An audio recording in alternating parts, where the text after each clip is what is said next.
di KPM.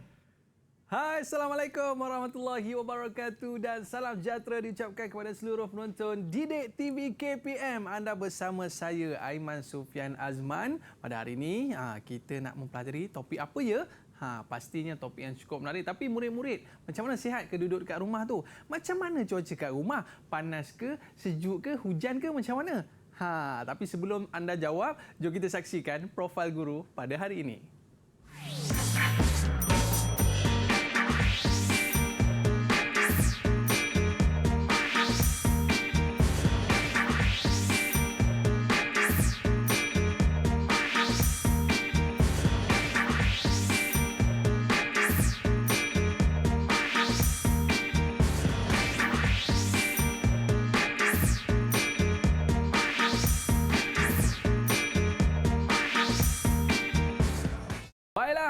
Bersama dengan kita pada hari ini, guru kesayangan kita iaitu Cikgu Muhammad Khairun Fitri Ahmad. Apa khabar Cikgu? Baik, Alhamdulillah. Aiman sihat? Sihat, Alhamdulillah. Sihat. Cikgu tak senyum pun macam senyum juga Cikgu. Kena sentiasa senyum. Sentiasa senyum. Dan bersama dengan kita pada hari ini, jurubahasa isyarat iaitu Cikgu Nurul Adina Rashid bersama dengan kita pada hari ini. Apa khabar Cikgu? Okey, terima kasih Cikgu kerana bersama dengan kita pada hari ini. Baiklah Cikgu, sebelum kita mulakan kelas kita pada hari ini, boleh tak Cikgu perkenalkan murid yang akan bersama dengan kita pada hari ini? Silakan Cikgu. Okey, hari ini kita akan bersama dengan murid-murid dari SMK Sulaiman Bentong Pahang. Ada 4 orang bersama kita. Ada 3 orang murid lelaki, ada seorang murid perempuan. Bersama kita kenalkan yang perempuan adalah ada adik Lachmi. Okey, ada adik Loga, ada Devon dan adik Dinesh. Okey, hai. Okey semua. Saya harap semua bersedialah untuk belajar hari ini. Okey. Sebab kalau kita tengok Cikgu, cuaca kat Bentong nampak cerah aja kan? Cerah. Dan sebenarnya apa topik kita hari ini Cikgu? Okey, hari ini kita nak belajar tentang topik bab yang ketiga dalam geografi tingkatan 5 berkaitan dengan fenomena cuaca dan iklim. Okey, baik Cikgu. Apa kata boleh kita mulakan pembelajaran kita pada hari ini? Mungkin ada tips-tips menjawab soalan peperiksaan yang akan Cikgu kongsikan kepada murid-murid kita di studio dan juga di rumah. Silakan Cikgu. Okay, InsyaAllah, terima kasih. Okay, hari ini kita akan fokus kepada bab yang 3, geografi tingkatan 5, fenomena cuaca dan iklim. Sudah semestinya bila kita tengok slot sukses SPM ni, kita akan fokus kepada topik, bab apa yang kita nak belajar, subtopik apa yang akan kita pelajari dan kita selitkan dengan tips dan teknik-teknik menjawab soalan terutama dalam topik fenomena cuaca dan iklim. Jadi saya harap murid-murid yang berada di rumah dan berada di studio bersama kita kekal fokus untuk kita dapatkan sebaik banyak mana ilmu yang kita perlu faham dan capai. Okey, sebaik mungkin untuk kita mencapai kecemerlangan dalam SPM. Terutama dalam mata pelajaran geografi. Okey, ini bab 3 fenomena cuaca dan iklim. Okey, harap semua dah bersedia. Aiman pun dah bersedia, murid-murid pun dah bersedia. Kita teruskan. Okey, kita pergi apakah yang akan murid pelajari? Nak belajar apa hari ini? Okey, nak belajar apa? Yang pertama, kita fokus yang pertama adalah kita akan terangkan konsep cuaca dan iklim. Apakah yang dikatakan dengan cuaca dan apakah yang dikatakan dengan iklim? Dan yang kedua, kita akan pergi kepada bagaimana kita nak jelaskan unsur cuaca dan iklim. Dia ada unsur cuaca, ada unsur iklim. Dan yang ketiga adalah menjelaskan melalui contoh fenomena cuaca dan iklim di dunia. Kita akan ambil beberapa contoh fenomena ataupun satu contoh fenomena yang paling kerap berlaku dewasa ini pada zaman ini. Okey, dan yang terakhir kita akan menghuraikan persediaan bagaimana kita nak bersedia sekiranya fenomena cuaca dan iklim ni hadir dalam kehidupan kita seharian dan bagaimana kita perlu bersedia untuk kita adaptasi diri kita dan elakkan sebarang musibah melanda diri kita. Jadi kita belajar hari ini fokus kepada bagaimana nak menjawab SPM dan pastinya ilmu yang kita gunakan itu adalah untuk kehidupan kita seharian, untuk hari ini dan masa-masa akan datang. Okey. Pergi pada konsep cuaca. Jadi kan Aiman ada sebut tadi kan? Aiman sebut ada panas, ada hujan, ada mendung, ada ribut, ada petir, kilat dan sebagainya. Okey, itu yang dikatakan dengan cuaca. Cuaca ialah keadaan atmosfera berdasarkan unsur suhu. Suhu ni panaslah. Okey, hujan, angin, tekanan udara, kelembapan udara dan cahaya matahari, dia sesuatu tempoh dalam tempoh masa yang singkat. Maksudnya kadang-kadang kan kusangkakan panas hingga ke petang, rupanya hujan di tengah hari itu menunjukkan bahawa akan ada perubahan. Itu dipanggil cuaca. Okey, adik-adik ni kat studio bersama saya ni, bersama kita pada hari ini. Okey, mungkin nak tanya Loga lah, suasana di rumah sekarang di sekitar kawasan perumahan Loga ni, apa cuaca yang boleh Loga tafsirkan? Apa, panas ke, hujan ke? Cuaca sekarang ni panas lah cikgu. Panas kan. Tapi seperti mana yang saya sebut tadi kan, jangan ingat panas tu panas berterusan. Dia mungkin boleh tiba-tiba mendung, boleh tiba-tiba turunnya hujan bersama petir kilat. Itu dipanggil cuaca. Cuaca boleh berubah. Bila-bila masa sahaja boleh berubah. Sebab itunya adanya konsep ramalan kaji cuaca. Dijangka mendung pada petang ini, dijangka panas pada pagi ini. Itu dipanggil cuaca lah. Okey, kita teruskan. Cuaca dapat diramal dan melibatkan kawasan berskala kecil seperti daerah atau wilayah. Kadang-kadang kita keluar dari rumah hujan, sampai kat bandar lah panas, tak ada setitik air pun. Itu menunjukkan lingkungan dia adalah kecil saja. Okey, itu yang dikatakan dengan cuaca. Boleh faham tak Lashmi? Lashmi boleh faham tak? Boleh. Okey. Cuaca ni boleh berubah atau tidak? Boleh. Boleh. Pandailah. Okey, adik-adik di rumah pun kena pegang konsep cuaca boleh berubah. Dan ni contoh dia, cuaca panas, sejuk, berangin, ribut, petir, mendung. Ini contoh-contoh cuaca lah yang biasa berlaku ni. Saya sertakan gambar kan, kilat, sabung menyambung beserta dengan petir kan. Nak tanya Aiman lah, kan nak tanya adik je, nak tanya Aiman kan. Apa beza petir dengan kilat? Petir dengan kilat cikgu. Kalau petir ni lagi kuat lah cikgu, betul ke? Betul. Tapi lagi betul kalau tafsiran dia, petir ni dia berbunyi. Guruh kan petir. Kilat dia hanya cahaya saja. Macam sahaja. Flash kamera, lampu kamera kan. Hadirnya lampu kamera tu janganlah senyumnya kan, takut kilat. Kilat ni dia hanya cahaya saja. Okey, petir dia mengeluarkan bunyi. Baru saya tahu cikgu. Okey, waktu panggil kilat dan petir, ada kadang kilat beserta petir, ada kadang kilat saja tidak ada petir. Okey, kita teruskan sama-sama kita faham konsep ni. Contoh petir petir. Okey. Faham konsep, kita nak jurus kepada SPM dan kita gunakan ilmu dalam kehidupan kita. Okey. Yang kedua adalah konsep iklim. Iklim ialah purata cuaca yang melibatkan suhu, hujan, angin, tekanan udara, kelembapan udara dan cahaya matahari di suatu kawasan dalam tempoh panjang, iaitu 30 tahun hingga 35 tahun. Dia contoh negara kita khatulistiwa.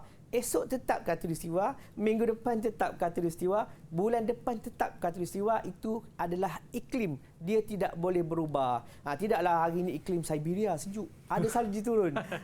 Minggu depan iklim gurun. Tidak. Okey, iklim dia tempoh masa yang panjang, cuaca singkat. Okey, iklim meliputi kawasan yang lebih luas seperti negara, benua atau dunia. Okey, iklim dipengaruhi oleh statistik mengenai cuaca, contohnya perubahan suhu setiap hari atau setiap tahun hinggalah ke beberapa ribu atau juta tahun dahulu ataupun akan datang. Okey, contoh iklim khatulistiwa, iklim monsun tropika, iklim gunung panas, iklim Mediterranean, iklim Siberia dan iklim tundra. Tundra ni sejuk. Ada salji. Okey. Tidaklah kepada yang 4 musim tu yang memang full sepanjang tahun ataupun 10 tahun 20 tahun memang litupan tanah dia ditutupi oleh salji. Itu iklim tundra, sejuklah. Kutub utara contohnya, saya bagi contoh kutub utara. Okey, ini contoh dia adalah iklim panas, iklim gurun. Okey, itu adalah berkaitan dengan konsep cuaca dan iklim. Okey, baik cikgu. Banyak lagi yang akan kita pelajari daripada guru kita pada hari ini. Murid-murid, jangan ke mana-mana, jangan main panas tahu, nanti demam. Baik, kita kembali selepas ini di Didik TV KPM.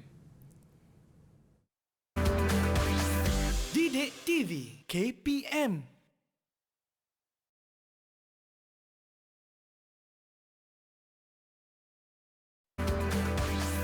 Didik TV KPM. Kalau diberi pilihan cikgu, saya rasa macam nak duduk dekat tempat yang bersalji cikgu. Sejuk je saja, tak payah pasal aircon. Itu jika dia beri pilihan. Tapi Jika jika diberi pilihan? ditanya kepada orang yang duduk di iklim sejuk, Aha. dia akan hendak pergi ke tempat yang beriklim panas. Oh, pula Itulah dah cikgu, sifat manusia kan. Kita tak pernah puas dengan apa yang kita dapat. Okey. Kita sering kena bertukar-tukar suasana supaya hidup kita ni ceria. Baik. Ya. Boleh kita mulakan cikgu? Okey, kita mulakan untuk yang kali ini kita lebih serius lagi. Tadi santai-santai, lebih mungkin menguji sedikit murid-murid di rumah dan murid-murid yang ada di studio bersama kita pada hari ini, Aiman. Ya. Okey, kita pergi kepada unsur cuaca dan iklim. Kita kena faham dululah bagaimana yang dikatakan unsur cuaca dan iklim. Okey, ini adalah salah satu unsur cuaca adalah hujan. Hujan terbentuk daripada proses kitaran hidrologi. Ini dipanggil kitaran hidrologi. Bermula dengan yang pertama lah, saya ambil nombor satu, bermulanya sejatan permukaan berair lah. Contoh laut, sungai, tasik, kolam dan sebagainya oleh cahaya matahari, haba matahari, dan akan berlakulah proses sejatan. Dan pemeluapan sehingga terbentuknya awan. Jadi awan ni disebabkan oleh air yang dipanaskan oleh cahaya matahari ataupun haba matahari, dan bentuk awan dan proses pembentukan awan akan berterusan sehingga awan ini cukup untuk menurunkan hujan. Saiz dia besar. Kalau kita tengok awan tu hitam memang. Hitam awan tu menunjukkan bahawa awan itu mengandungi kandungan air yang sangat banyak. Maka turunnya air, hujan, dan akan mengesap masuk ke dalam tanah ataupun mengalir ke dalam sungai, dan begitulah kitaran ini tidak henti, tidak pernah berhenti. Ini dipanggil kitaran hidrologi. Itu unsur yang pertama. Unsur yang kedua adalah suhu. Harap murid-murid di rumah, murid-murid di studio kena faham unsur cuaca ni dan iklim. Hujan tadi yang pertama, yang kedua adalah suhu. Di mana unsur-unsur ni perlu murid-murid fahami, calon-calon SPM fahami, kerana dia dalam geografi fizikal. Geografi fizikal ni perlukan murid-murid memahami dengan lebih mendalam. Suhu adalah darjah kepanasan udara dalam atmosfera. Semakin panas udara, bacaan suhu semakin tinggi. Biasa kita tengok temperature kan, bacaan suhu dalam kenderaan. Kerana kenderaan canggih dia ada bacaan suhu. Itu adalah suhu. Yang kedua berkaitan dengan unsur cuaca dan iklim. Yang ni penting untuk tip peperiksaan SPM. Soalan boleh keluar berkaitan dengan formula pengiraan suhu. Saya nak tanya adik Devon. Adik Devon ni nak tanyalah. Formula pengiraan suhu. Bagaimana kita nak kira suhu berkaitan dengan min suhu tahunan? Boleh tak? Devon. Boleh, cikgu. Boleh. Silakan. Semangat adik Devon kita ni untuk bagi kongsi dengan adik-adik di rumah. Jumlah min suhu bulanan dalam setahun bahagi dengan jumlah bulan dalam setahun. Sebab disebut kunci dia adalah tahunan. Min tu adalah jumlah min suhu bulanan dalam setahun. Min ni purata. Min ni purata lah. So kalau daripada bulan pertama Januari sehingga bulan Disember, dipuratakan suhu, dibahagikan dengan jumlah bulan dalam setahun. Jumlah ni berapa? Siapa boleh beritahu? Dinesh, setahun ada berapa bulan, Dinesh? 12. 12. Bagus. Cekap. Kita terus gambar dalam fikiran kita, setahun ada 12 bulan. Jumlah min suhu bulanan dalam setahun setiapnya, maksud dia Januari ada berapa suhu bacaan suhu sehinggalah Disember, jumlahkan keseluruhan dan bahagi dengan jumlah bulan dalam setahun, dapatlah min suhu tahunan. Nanti kita akan tunjuk contoh soalan.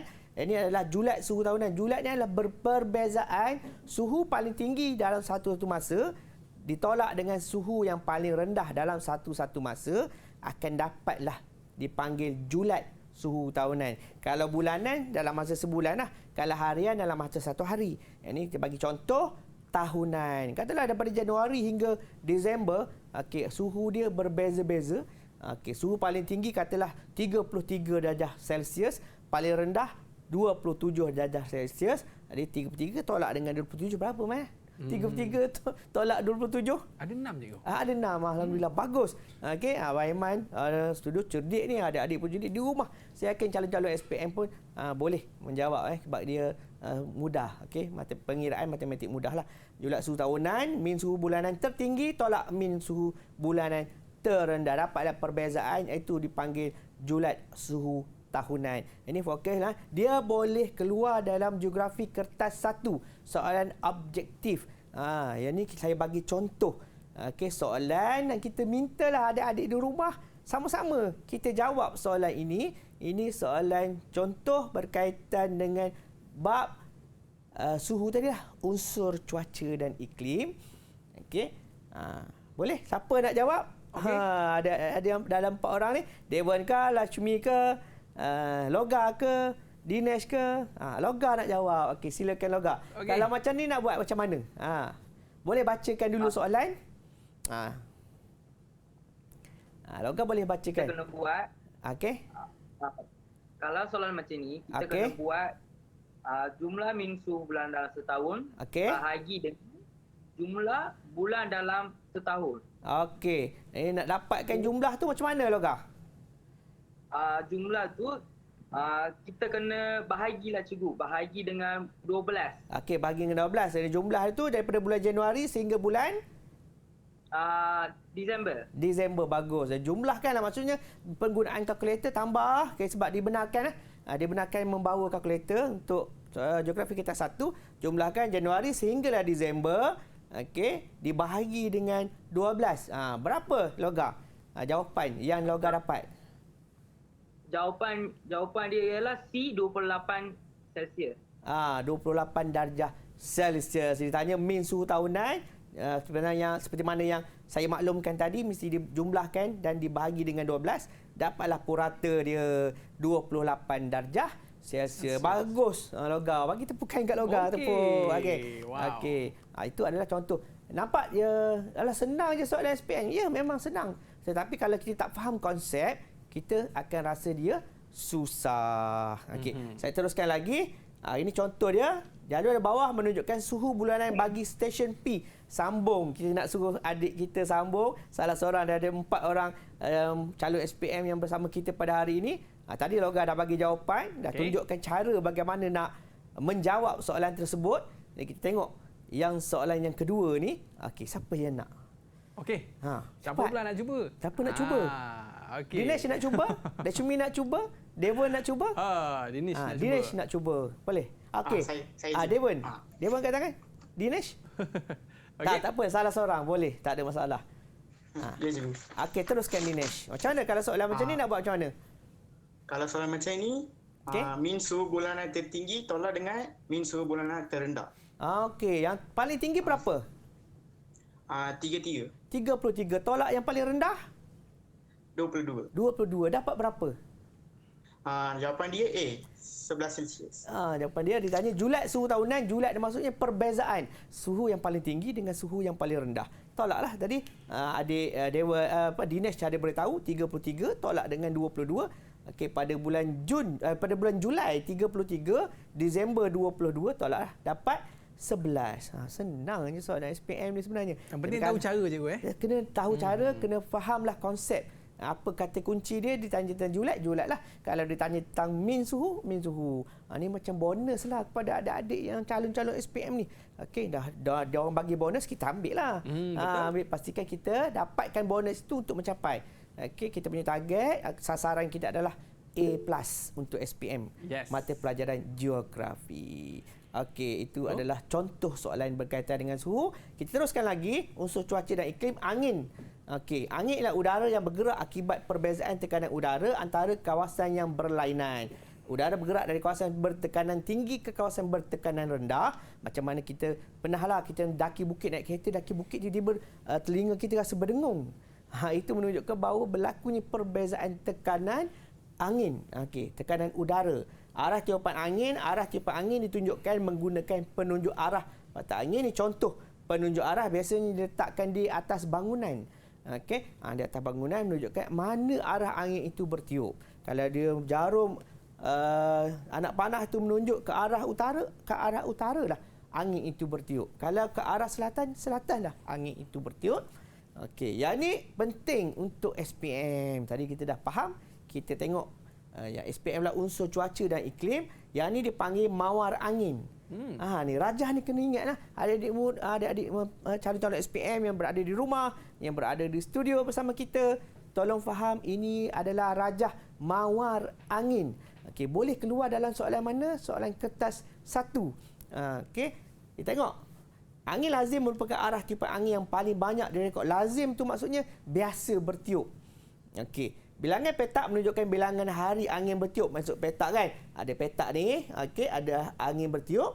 Okey, tunjuk dekat sini. Okey, contoh utara ni ada 25, 24, 17, 10, 9. Maksudnya ada 2, 4, 5 hari dalam bulan tersebut angin bertiup ke arah utara. Begitulah yang seterusnya. Okey, ni contoh bilangan hari tiupan angin banyak. Paling banyak dari arah timur laut 7 hari, bilangan hari tiupan angin arah timur 4 hari, bilangan hari tiupan angin arah barat daya 1 hari. Okey, angka di dalam petak menunjukkan tarikh arah angin dicatat. Okey, angka 3 di bahagian tengah rajah menunjukkan bilangan hari udara tenang. Maksudnya pada bulan tersebut tidak ada hari tersebut tidak ada tiupan angin berlaku. Ini contoh soalan.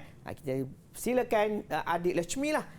Kita bagi adik Lechmi jawab. Rajah di bawah menunjukkan mawar angin mudah bagi bulan Ogos. Berapakah bilangan hari tenang? Berapa jawapan untuk adik Lechmi? Okey, silakan. Silakan. 3 hari cikgu. 3 hari. Okey, kenapa 3 hari? Okey, saya terangkanlah kenapa 3 hari. Sebab dia bagi contoh dekat sini. Okey, bilangan hari tenang. Hari tenang tidak berlaku tiupan angin. Dia bagi key ataupun kunci bulan Ogos. Ogos ada 31 hari. So, jawapan dia adalah 3 hari kerana ada 29 hari. Jumlah hari yang dicatatkan dalam petak-petak yang ada nombor tu. Ada 29 hari, 28 hari.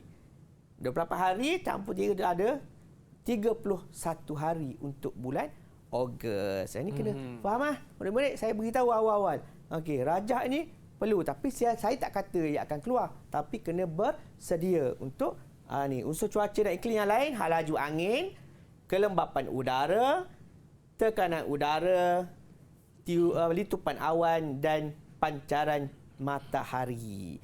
Okey, tadi kita lupa nak bagi tepukan pada adik Lechmi.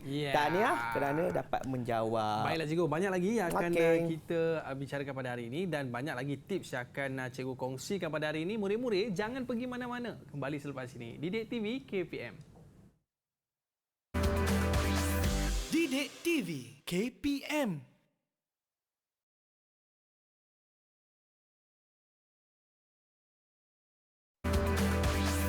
Didik TV KPM.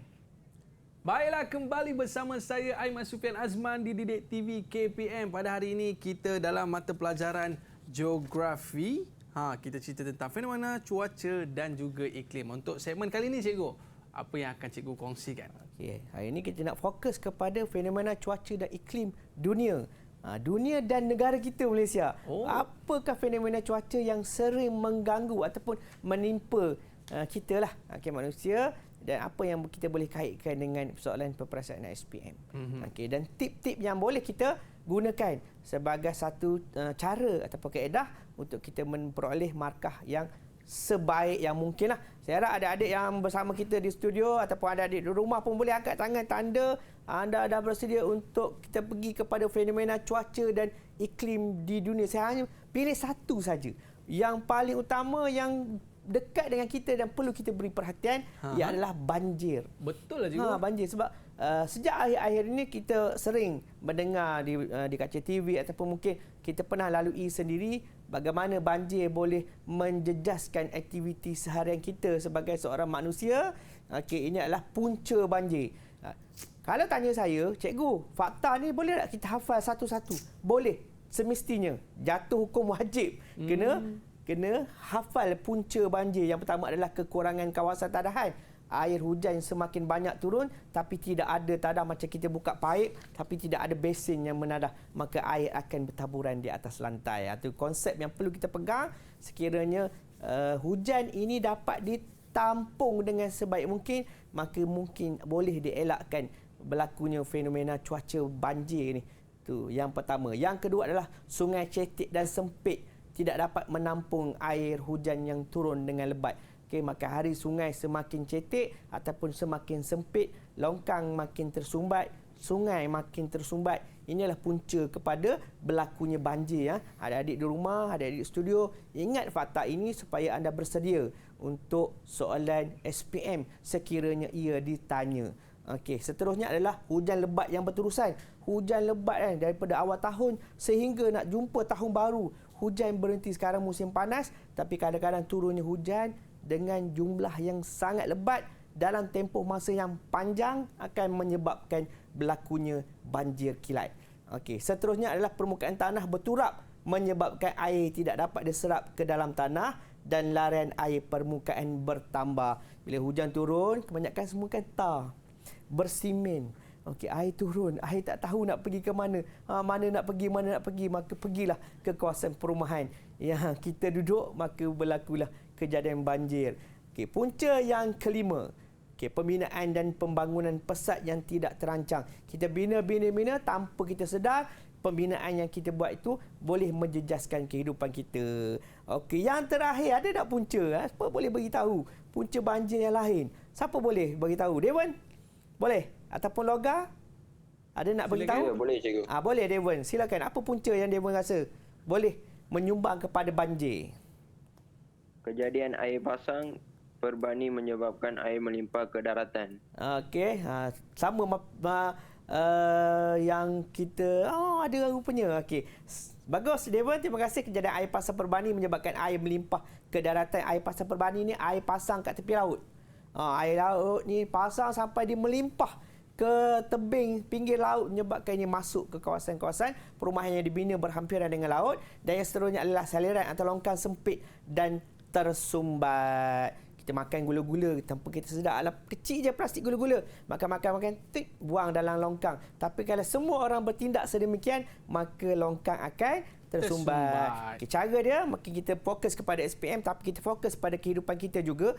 Kita makan gula-gula, buanglah ke tempat yang betul. Bukan buang dalam baju. Maksudnya sebelum jumpa tong sampah, kita simpan dulu, dan jumpa tong sampah, kita buang ke dalam tong sampah. Itu amalan yang sepatutnya dilakukan oleh seluruh manusia di seluruh dunia dan kita di Malaysia khususnya. Okey, ini adalah fenomena banjir. Kita pergi kepada banjir juga, kesan banjir. Apakah kesan banjir ini? Okey, banjir akan menyebabkan aktiviti harian dan kegiatan ekonomi terjejas. Banjir nak pergi kerja tak boleh. Okey, mungkin ada halangan-halangan, tak boleh nak tinggal kat rumah, mungkin rumah dah separuh dah ditenggelami oleh air. Okey, nyawa manusia boleh terancam. Okey, ada yang lemas. Ada yang terperangkap dalam kawasan kediaman. Okey, minta jauh berlaku kepada kita semua. Kita kena beringat bahawa banjir ini boleh mengancam nyawa kita. Dan ingat, fakta ini calon-calon SPM kena pegang kemas-kemas supaya dapat menjawab dengan lancar. Okey, seterusnya kerosakan harta benda dan infrastruktur. Harta benda tu masuklah barangan elektrik di rumah kita. Okey, apa-apa dokumen-dokumen penting yang ada pada diri kita. Dan infrastruktur ni apa kemudahan asas. Contoh jalan raya, okey, mungkin perkhidmatan lain, pengangkutan awam dan sebagainya, bekalan elektrik, bekalan air. Okey, sistem angkutan terjejas seperti jalan darat termasuk rel kereta api, komuter, ERL dan lapangan terbang tenggelam. Okey, ni kesan banjir. Kegiatan pertanian dan peternakan terjejas. Buat penanaman sayur, kebun sayur tenggelam. Ternak lembu mati. Ternak kambing mati. Kita rugi. Kerana kesan banjir memberi impak besar kepada kehidupan manusia. Okey, ada lagi tak penyakit bawaan air seperti taun, kolera dan cirit-birit? Apa yang terakhir? Ada boleh bagi cadangan? Loga, boleh bagi cadangan yang terakhir. Kesan kepada banjir ni apa? Silakan. Boleh cikgu. Boleh, silakan. Aktiviti aquaculture mengalami kerugian besar. Apa aktiviti aquaculture ni, Loga? Contoh. Ternakan? Tak dengar. Ternakan ikan. Yes, bagus. Ternakan ikan. Bagus Loga ni. Calon-calon nak dapat A+ ni. Betul. Okey, semua yang berada di studio, berada di rumah, boleh dapat aktiviti aquaculture ni adalah ternakan ikan dalam sangkar. Biasa kan? Aiman suka makan ikan patin tak? Suka kan? Patin terpoyak lah sedapnya kan? Ada ke kat bentuk? Ada. Roger, kita boleh makan ikan patin terpoyak. Contoh patin, ternakan ikan patin dalam sangkar itu adalah peternakan yang dipanggil aktiviti aquaculture. Okey, ini adalah kesan banjir juga langkah kawalan banjir. Macam mana kita nak kawal banjir ni? Yang pertama adalah menguatkuasakan undang-undang berkaitan alam sekitar. Undang-undang dah ada. Cuma tak dikuatkuasaan ataupun penguatkuasaannya lemah, boleh menyebabkan banjir ni berlaku apabila kita kuat kuasa dengan akta-akta tertentu, akta kualiti alam sekitar, akta pemeliharaan tumbuh-tumbuhan jadi dan sebagainya, boleh kita ambil langkah sebagai mengawal kejadian banjir daripada berlaku. Okey, mendalamkan dasar sungai untuk menampung kuantiti air yang banyak. Kita dah tahu dah longkang tu tersumbat ataupun sungai tu cetek, kita dalamkan.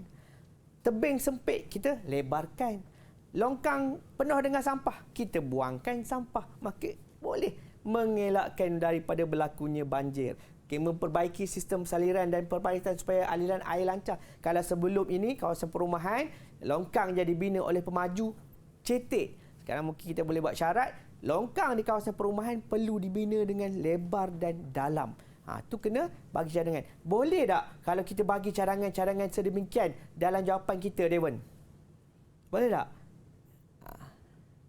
Cadangan-cadangan mengesimen.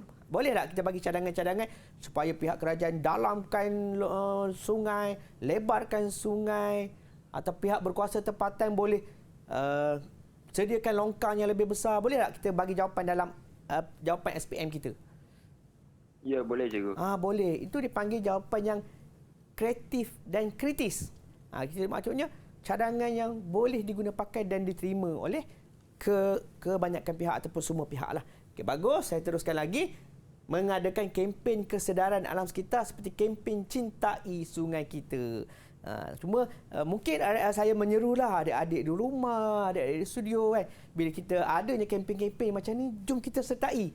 Kita sertai, nanti dalam SPM kita ingat, hari tu kita ada join kempen Cintai Sungai Kita. Kita boleh bawa pengalaman kita tu untuk jawab dalam SPM. Dia jadi real, jadi nyata, dan kita seronok untuk menjawab kerana kita ada pengalaman. Okey, dan mungkin sikap negatif yang boleh kita buang. Okay, contoh saya bagi contoh kan, ada papan tanda dilarang membuang sampah di sini. Banyakkan kat situ lah orang buang sampah kan. Itu yang sering berlaku. Kita sama-sama ubah. Saya tegur diri saya bersama adik-adik di rumah dan adik-adik di studio bahawa ilmu buang sampah ni kita kena asuh daripada awal. Okey. Terowong jalan raya dan pengurusan air banjir. Terowong smart dibina untuk mengalirkan air dengan kuantiti yang banyak dan cepat ke dalam takungan banjir. Kita pergi pada soalan contoh. Tadi kita jumpa soalan objektif kertas 1. Yang ini kita bagi soalan subjektif kertas 2. Okey. Jelaskan punca fenomena cuaca seperti dalam foto di atas. Okey, makluman pada calon-calon SPM yang berada di rumah dan studio, kalau soalan macam ni dia tak beritahu pun itu banjir, tetapi dia bagi gambar rangsangan. Dia panggil stimulus. Okey, murid-murid calon-calon SPM kena faham ini gambar apa, tapi jangan risau kerana dalam soalan gambar berwarna diberikan. So kita boleh dapat kena pasti. Okey, nak tanyalah. Okey, Devon, ni gambar apa? Gambar apa, Devon? Gambar banjir. Banjir. Kita tahulah. Jadi dia akan terus tanya punca fenomena cuaca seperti dalam foto di atas. Dia bagi 2 markah. 2 markah dia suruh jelaskan. Jawab dalam bentuk ayat yang lengkap. Ini saya bagi cadangan jawapan. Hujan lebat yang turun secara berterusan dalam tempoh masa yang lama. Ini ditanya punca. Okey. Dia nak 2 markah. Berapa jawapan yang boleh kita beri? Loga? 2. Kalau lebih baik bagi 3. Lebih baik bagi lebih. Kerana takut nanti kalau terkurang tak dapat markah, ada tambahan markah. Okey, kekurangan kawasan tadahan hujan akibat penerokan hutan tanpa kawalan, sistem pepadatan tersumbat oleh sampah sarap. Pastikan jawapan dalam soalan struktur tak perlu jawab panjang-panjang tapi menggunakan ayat yang lengkap. Kerana ruang jawapan seperti yang saya papar di slide sekarang, yang titik putus-putus tu adalah ruangan jawapan sama seperti dalam kertas soalan SPM. Jawab memenuhi ruang yang disediakan. Okey, contoh soalan lain, bagaimanakah fenomena cuaca tersebut boleh memberikan kesan kepada penduduk yang terlibat? Ini 4 markah. Sekiranya anda berperanan sebagai pihak berkuasa tempatan, apakah langkah yang boleh anda lakukan bagi mengurangkan kesan fenomena tersebut?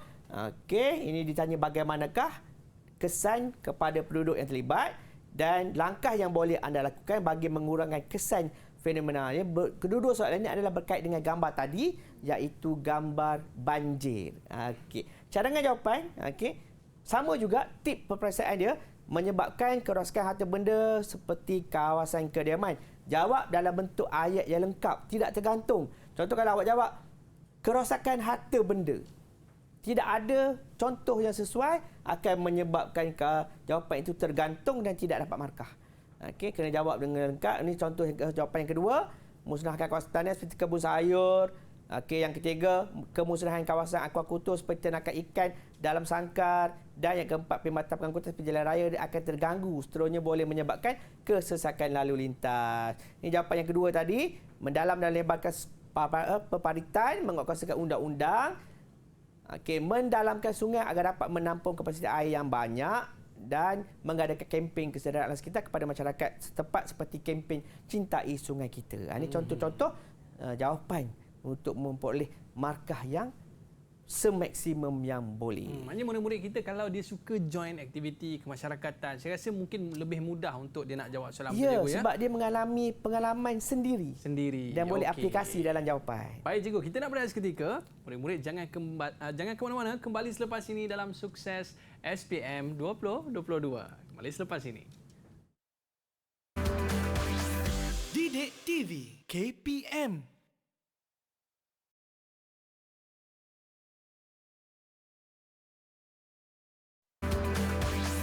Didik TV KPM. Baiklah, kembali bersama saya Aiman Sufian Azman di Didik TV KPM. Pada hari ini kita dalam mata pelajaran Geografi tingkatan 5. Mungkin ada lagi tips cikgu. Cikgu boleh berikan dalam kita nak jawab soalan ni nak dapat A+ cikgu. Dah dapat A+. Kita teruskan lagi, kita share tip, kita share cara kaedah yang paling bagus untuk murid-murid calon-calon SPM untuk memperoleh markah yang cemerlang. Okay, saya yakin adik-adik yang bersama kita, Devon, Loga, Dinesh dan Lachmi masih kekal bersemangat. Tunjuk tanda bagus. Adik-adik rumah pun jangan lupa, saya nampak anda tunjuk tanda bagus. Okey, saya teruskan lagi. Persediaan menghadapi fenomena cuaca dan iklim. Fokus kepada banjir. Cikgu ni kenapa fokus pada banjir? Sebab banjir ni dekat dengan kita, sering berlaku di negara kita dan ada juga berlaku di seluruh dunia. Dan banjir memberi kesan yang sangat mendalam kepada kehidupan kita sebagai seorang manusia. Okey, ini adalah persediaan menghadapi fenomena cuaca dan iklim. Yang pertama adalah menyelenggarakan langkah-langkah yang tersumbat oleh pihak berkuasa tempatan. Pihak berkuasa tempatan ni PBT, contoh Majlis Perbandaran, Majlis Daerah, dia boleh jalankan usaha-usaha bagaimana nak mengatasi masalah banjir kilat contohnya ataupun banjir dengan menyelenggara longkang. Jangan biar longkang tu penuh dengan pokok keladi. Supaya air yang sampai dapat mengalir ke kawasan yang sepatutnya dengan lebih mudah. Yang seterusnya adalah menguruskan bencana melalui penyelarasan agensi-agensi penguatkuasaan yang terlibat seperti Agensi Pengurusan Bencana Negara, NADMA. Yang ni dia induk dia. Okey, dia akan agih-agihkan tugas-tugas oleh pihak-pihak tertentu yang berkuasa untuk bersedia bagi menghadapi fenomena cuaca dan iklim untuk banjir. Yang seterusnya adalah menyediakan bekalan air, makanan, pakaian, kemah dan sebagainya sebagai persediaan sekiranya banjir sukar dikawal. Jadi bukan air dia kan datang dengan sangat cepat. Betul. Kita kena bersedia daripada awal supaya kita tidak terkesan ataupun kesan yang kepada kita tidak terlalu serius. Okey. Menyediakan anggota dan peralatan untuk operasi menyelamat yang dikendalikan oleh Jabatan Bomba dan Penyelamat, Angkatan Tentera Malaysia dan Angkatan Pertahanan Awam Malaysia. Okey, ini adalah persediaan antara persediaan yang boleh kita jalankan. Sebab ini adalah agensi sebagai orang awam ataupun murid-murid ataupun individu. Apa yang kita boleh buat adalah memastikan kawasan kejiranan kita tidak mengalami gangguan longkang tersumbat, longkang tertutup dan sebagainya. Itulah yang boleh kita laksanakan. Okey, sebagai itu singkat je yang ni. Saya beri contoh soalan yang boleh keluar dalam bentuk esei kertas 2. Dalam esei, okey, huraikan. Bila jumpa perkataan huraikan, okey, itu terus kepada mesti ada fakta, mesti ada huraian, mesti ada contoh dengan ayat jawapan yang panjang. Tadi kan kita ringkas je, pendek je. Tapi ayat yang lengkap, tetapi ini ayat karangan lah. Tapi tidaklah sama macam karangan saya sepohon pokok tu. Okey. Kita tunjuk bagaimana ayat yang panjang tu yang mudah lah, yang boleh murid-murid jadikan sebagai panduan, tidak terlalu panjang macam karangan. Okey, sebelum tu kita tengok dulu huraikan persediaan. Kata kunci dia huraikan. Okey. Persediaan dengan 6 markah, di-highlightkan di situ 6 markah, 6 markah fakta huraian. Contoh, kalau 4 markah, 4 markah. 4 markah Huraian je lah. fakta huraian je lah. Oh, fakta huraian Kalau sahaja. 8 markah, Hanya fakta huraian contoh dengan beri jumlah fakta yang lebih banyak. Lebih banyak. Lebih banyak kan, markah banyaklah jawapan kita kena berikan. Okey. Yang ni bagi cara jawab dia, kena ada fakta, kena ada huraian, kena ada contoh. Dia 6 markah, 2 fakta, 2 huraian, 2 contoh, jawapan yang panjang, ada fakta dia, apa huraian tentang fakta dan apa contoh fakta yang kita berikan. Okey, ini kita tanya, okey, mungkin ada adik yang bersama kita 4 orang ni, okey, dah fikir-fikirkan apakah faktor, okey, persediaan, sebanyak mana faktor dia, ni tanya tentang faktor persediaan apa yang boleh kita saya bagi contoh, pengurusan bencana oleh Agensi Pengurusan Bencana Negara iaitu NADMA. Ini contoh fakta dia. Huraian dia belum lagi. Ini baru faktanya. Mungkin adik-adik boleh share apakah fakta yang boleh kita senaraikan. Tip dia, okey Aiman, tip dia, kita senaraikan dulu apa fakta sebanyak mungkin yang kita boleh senaraikan. Okey. Boleh? Okey. Kongsikan Dewan ataupun Dinesh. Boleh kongsikan? Ya, cikgu. Okey, apa?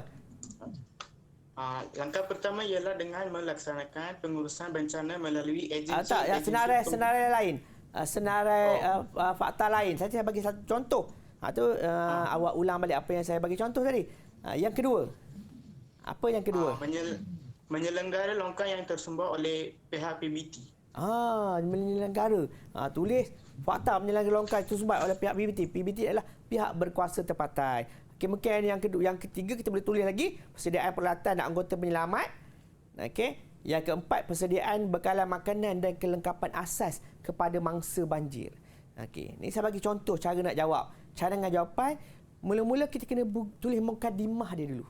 Ayat-ayat cinta dulu, menerangkan apa yang kita nak jawab. Pelbagai langkah persediaan perlu diambil oleh pihak berwajib bagi menghadapi fenomena banjir seperti foto tersebut. Maksud kita cerita dulu.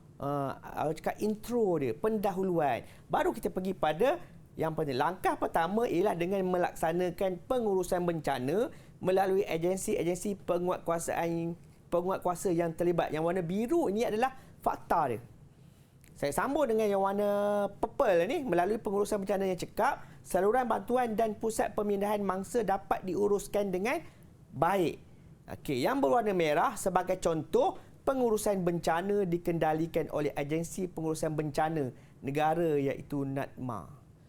Lengkap Ada fakta dia warna biru, huraian dia warna purple dan contoh berwarna merah. Saya tak nak dah, bukanlah maksud saya jangan tersalah faham pula.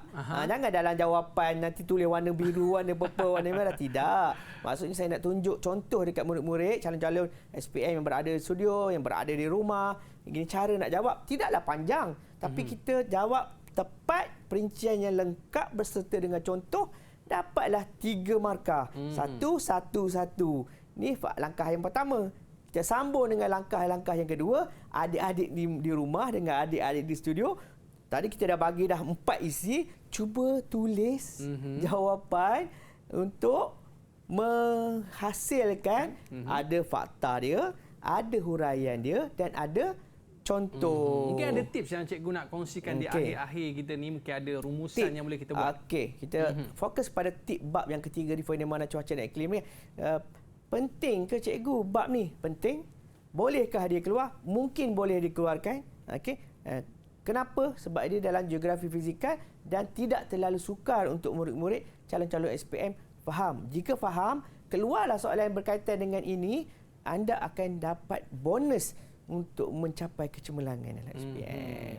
Untuk cikgu. Sambungan dia boleh rujuk web sumberku. Dalam sumberku ada juga.